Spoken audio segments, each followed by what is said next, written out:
कहानी एक कटोरे का दूध। एक समय की बात है, भगवान बुद्ध अपने शिष्यों के साथ एक गांव में प्रवास कर रहे थे। वहां एक महिला आई जो बहुत दुखी थी। उसका एकमात्र पुत्र मर गया था।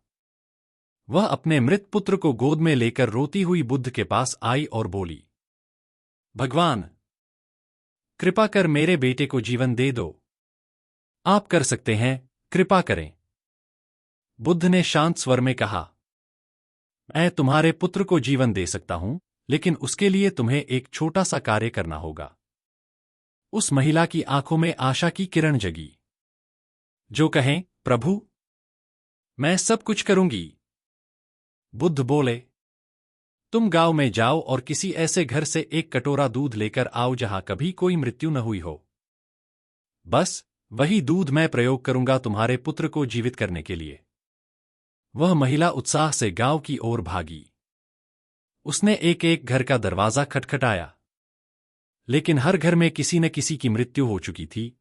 किसी ने मां को खोया था, किसी ने पिता को, किसी ने बच्चे को, किसी ने पत्नी को।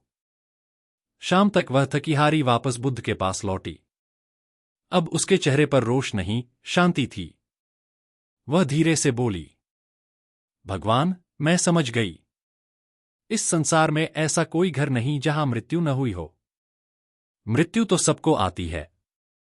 बुद्ध मुस्कराए और बोले, यही सत्य है।